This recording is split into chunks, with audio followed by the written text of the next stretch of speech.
video is a parody created solely for comedy purposes. I do not own Beyblade Metal Fusion or any YouTube channels similar to my own. Welcome to Beyblade Sins, the channel where I poke fun at a show meant for children. Buckle up, cause it's high time we take the cringe-mobile out for a spin. Beyblade, Beyblade, let it rip! Let it rip! Let it rip for the 1000th time!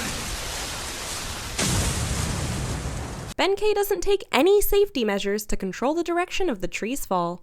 Benkei should have gotten pancaked. A fully grown pine tree can weigh anywhere from 2 to 10 tons. Even on the absolute lowest end of that spectrum, no child would be able to get something that heavy to budge, much less drag it across the beach.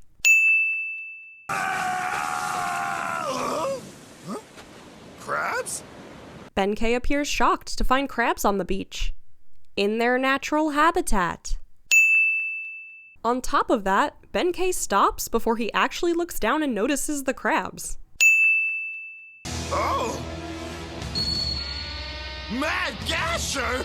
Mad Cancer's name was changed in the American version because apparently even the mere mention of cancer is too much for children. Never mind the fact that it's a well-known astrological symbol, I guess. How's the maintenance on my bay going? How about mine? These kids ask how the maintenance is going, even though they're here to pick up their bays. The maintenance isn't going anymore. It's finished! One at a time. Madoka says one at a time, then proceeds to carry all of their bays over at the same time. Here you are, guys. Take care of your bays now, okay? Blue Hoodie Kid is standing directly behind the other two, then teleports to the right of the shortest kid between shots. And Purple Shirt Kid awkwardly reaches past Madoka's arm instead of just taking his bay due to a layering issue. And the glass display case flickers in and out of existence depending on the shot! Oh no, what's wrong? Look at this! I don't care that they're crying. Madoka lets these kids cut in line.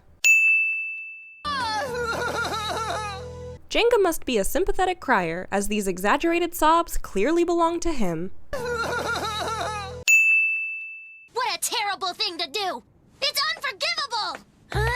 You know what else is a terrible thing to do? Abandon your customers! Let's split up and search this place. Alone? Yes, Kenta, alone. That is indicative of splitting up. Scratching up bays, that is such a crummy thing to do! Don't you mean a crabby thing to do? Tetsuya spawns out of nowhere. We can see in the wide shot that he's clearly not in this alley. Now for a crabtastic finish! Osamu's bay goes from perfectly pristine to having a bite taken out of it in the span of a single non-special attack hit. What's that behind you? Tetsuya asks what's behind them, but everyone looks up instead. Predictably, this makes a lot more sense in the Japanese version, where no specific direction is indicated, so instead they just follow his gaze.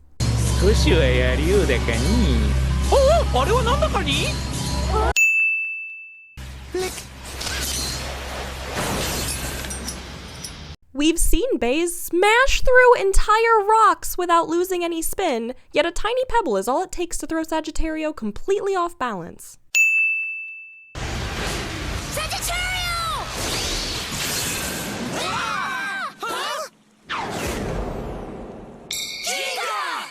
Protagonist arrives just in the nick of time cliché. I heard about you from a jumbo crab named Benkei. From Benkei? Yes, that's what I just f***ing said. I am the wandering blader Tetsuya Wataragani. Fun fact, a good number of our beloved characters actually have name puns, with Tetsuya's, I feel, being the most on the nose. Watarigani roughly translates to blue crab. Some other prominent examples include Yumiya, which means bow and arrow, and Hanawa, which means nose ring. There are plenty more, too, but sadly I don't have time to get into all of them right here and now. Regardless, this cool little detail has earned the show a sin removal. Anyone who scratches bays on purpose is no blader in my books. Let's go, Kenta. What he said! Jenga and Kenta are 100% prepared to walk away, leaving the disaster trio at the mercy of Tetsuya all over again. What if I mentioned Madoka? Would that change your mind? Huh? Any idea where she is? Pinchy? Why, you... Judging by the fact that it's sunset, it takes several hours and Tetsuya blatantly pointing it out for Jenga to realize Madoka is missing. Jenga is a terrible friend. There's a stadium in a place like this? It's shaped like a crab shell. No, it's shaped like a crab. If it was shaped like the shell alone, we wouldn't see the legs or eyes.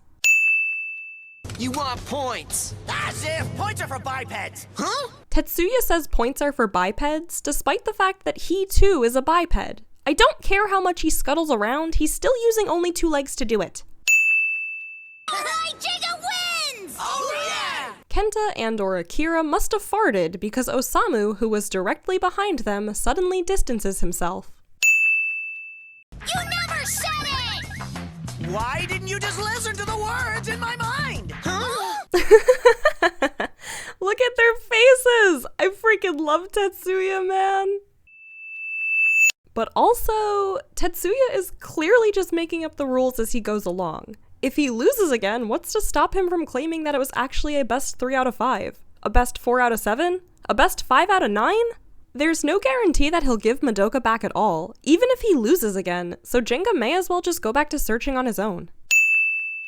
That's fighting dirty! Kenta expects an admitted kidnapper to fight cleanly. You're going to attack these tiny defenseless creatures? How do you sleep at night, Pinchy?